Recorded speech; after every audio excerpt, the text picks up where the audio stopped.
Give us 30 minutes and we'll give you a guest about giving. Meet him. Coming up next on Carolina People.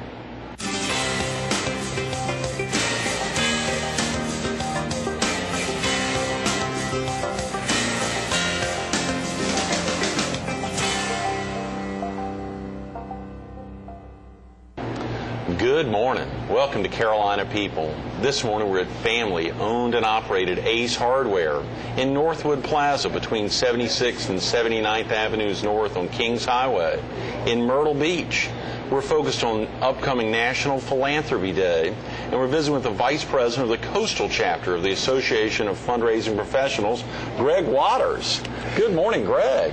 Well, good morning to you, Greg, and thank you for inviting me. Absolutely. We're getting pretty close. November 15th. It seems like a long way off, but there's still quite a bit that has to be done over the next couple of months. Oh, my goodness, yes. We are scampering, trying to make sure that we get a good mailing list, that we get the right people who are nominated for the awards, that we get sponsorships. But it's moving, Greg, and we're excited about it. And this is the first annual here on the Strand. First time we've ever had one. National Philanthropy Day has been around since 1986, but it's the first time for us because we're a brand new chapter. Yes, very exciting. That's right. We want to hear more about that. Real quick about yourself, Gregg. Are you originally from the area? I spent the last 20 years in Charlotte, where I was a hospital administrator. Is that right? And then for 20 years since that time, I've been a consultant helping hospitals set up foundations.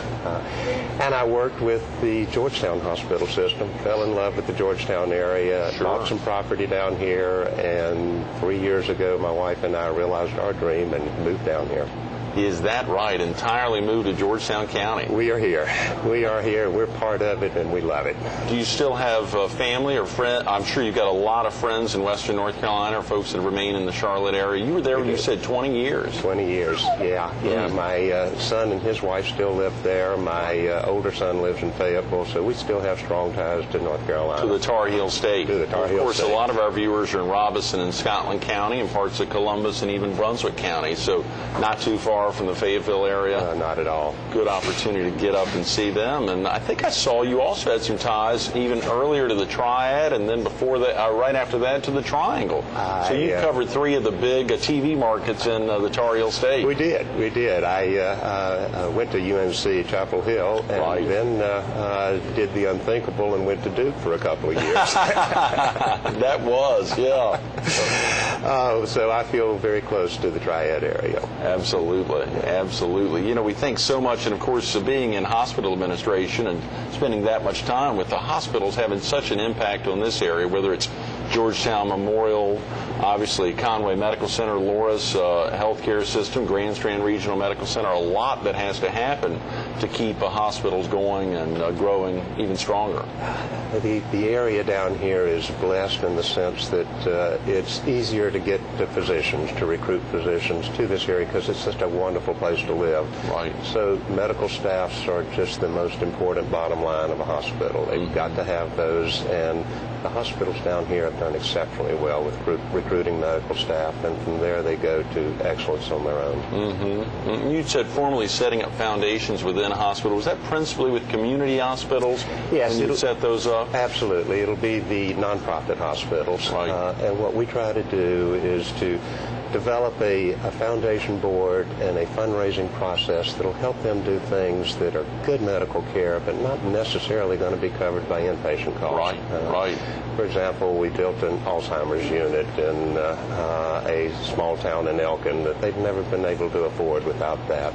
Is that right? We provided free medical clinics in Elizabeth City for 25,000 people who could not afford medical care.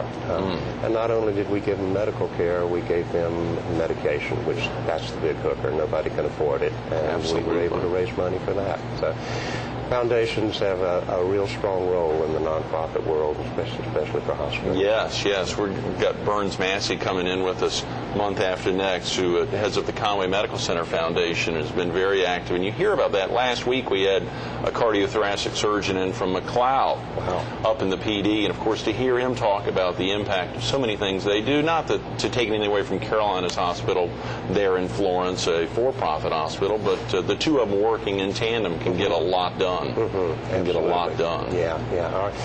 Our medical care system is able to deliver excellent care. There are gaps and there are financial problems with it, but bottom line, boy, can they give good medical care. Yes, absolutely. Greg, what prompted you all in the area to found a local chapter of the Association of Fundraising Professionals? We recognized there were two active chapters in South Carolina, one at Columbia, one at Charleston, but this area is growing so quickly and we have so many nonprofits that are here that it was time to put together a local chapter, which we call the Coastal Chapter of the Association of Fundraising Professionals. Put the chapter together. We only have 15 or 16 members right now. Is that right? We're growing, and we have lots of opportunities, and one of the things we want to do is to start by recognizing the people who have already been giving, the philanthropists. So that's why National Philanthropy Day is really important to us. We want to put together a program that will honor the good works of people who have been active in philanthropy for several years, but particularly in recent times. The Coastal Chapter is encompassing, you said there's currently active chapters in the Charleston and Columbia areas, I think? So the Coastal Chapter is principally Horry and Georgetown? Horry, Georgetown, and Marion. In Marion County, There are no strict limitations on where we can be, but we felt that there would be plenty of opportunities just in those three counties. You know, we see the name, the Coastal South Carolina Chapter of the American Red Cross, and of course they serve Georgetown, Horry, but also Williamsburg County. So you mentioned Marion, and that's a very important county to think about, and the impact that they've had. So many Marion folks have been moving down to Georgetown County, the Murrells Inlet area for years, so it's great to tie the three counties together, even open up some doors into Williamsburg County possibly. We'd love that. Some great opportunities over there. You know, when we think about groups like the Association for Fundraising Professionals, is this something that's been around a long time? Actually, it was founded in 1960, and we have now 125 chapters. Is that right? 28,000 members. It was established to try to recognize that fundraising professionals need a code of ethics. They need ongoing in-service training. They need to be represented when it's time to start thinking about legislative rules and laws. So that's what our chapter does for us, and that's what our organization does for us. And I'm very proud of it. Very proud of the fact that they come in and say the donor has rights, and you better, as a professional fundraiser, observe those rights. Right. I know you mentioned there are about 15 or 16 others that have helped get the, not without naming all names, how about some of the folks who are maybe even the executive committee, who are some of the folks that have helped get the ball rolling, like yourself, recognize this need? Well, our prime mover is a gentleman named D.C. Gregg, and D.C. has been just so helpful in getting the ball rolling. Our current president is Don Hall, who's the executive director of the Boys and Girls Club. Right, sure. You mentioned Burns. Burns Massey is a member of our organization and working on my committee here. Is that right? For National Philanthropy Day. Well, we'll have to tie that into this interview. Good. Please do. And Carol Baudry, who was going to be on here later, the director of the Mercy Hospice, is a fantastic asset for us. Liz Mansfield from the Waccamaw Community Foundation. Right, yes. We've got some really energetic people who sit on our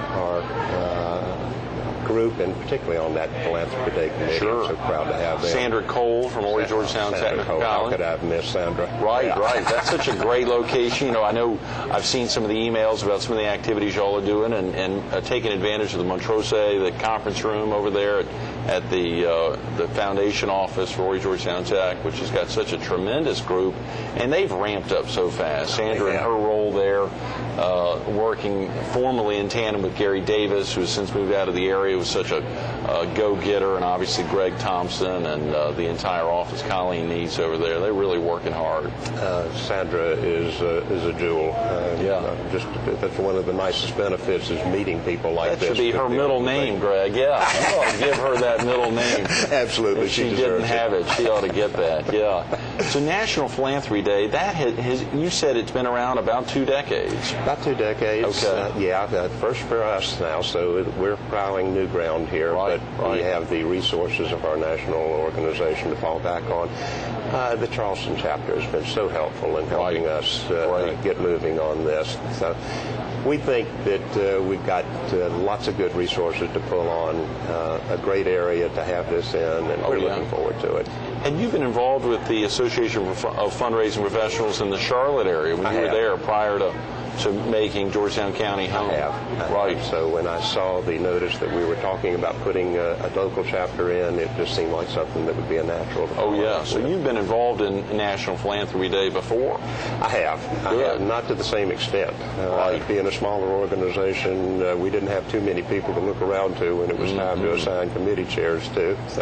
So I got it this time, but it's been a good experience. Real good. If a viewer needed to get off to work now, Gregg, or get family out of the house, is there a good phone number to call to learn more about possibly becoming a member, or a website if someone wanted to go online to learn about becoming a member? I hope I didn't put you on the spot, but no, that's okay. Locally, I hope they would just call me. Great. That number is 843-235-2727. Okay. But the Association for Fundraising Professionals has an excellent website, and it's just afp.org. afp.org. That is easy. www.afp.org. But for our viewers who can't take advantage of the internet or don't want to and would like to have a chance to talk to you, they just pick up the phone, 843-235-2727, 2727. That's great. Yeah. That's great. What would the steps be to become a member? If a viewer was interested, do you have folks that are not full-time fundraising professionals like yourself and so many of the other folks you mentioned? It's very easy. Anybody who is associated with it or feels that they need to learn more about it would simply go to that afp.org website. Membership applications are available. Or if they'd rather just call and come to a local meeting a couple of times first, we'd love to have them. Great thinking. We meet monthly. We meet at the Horry Georgetown Technical College Foundation offices, and we would be delighted to have them. So if they'd give us a ring at the number I just mentioned, we would bend over backwards to have them come in, join us. We have monthly meetings, good discussions, always have somebody there who's going to bring us a new perspective on fundraising, and excellent meetings. Wonderful, Gregg. How widespread is National Philanthropy Day? Do all of the chapters, I think you mentioned 125 chapters, do they all have active parts of National Philanthropy Day? They do. Wow. They all jump in and do this. And Gregg, it's now in Mexico, Canada, and parts of Asia. Is that right? So we're not limited just to the United States. Right. That's the great thing about afp.org on the World Wide Web. You can expand in even more countries and communities where they have philanthropists that are really making a difference. Day in and day out. It's amazing, Gregg. In the United States alone last year, almost $300 billion was given away by people just like you and me. Most people give to 11 different charities every year. And you say, no, I couldn't have, but then you think about, you gave to your church, and you gave to your college, and you bought the donuts there, and you played in the golf tournament, and you gave the Girl Scouts $5 for the cookies, and before you know it, you did. You have given to 11 or 12 different charities. Wow. And that adds up. That's where 75% of that $300 billion comes from every year. And you're using a B, not an M. $300 billion. A B, Wow.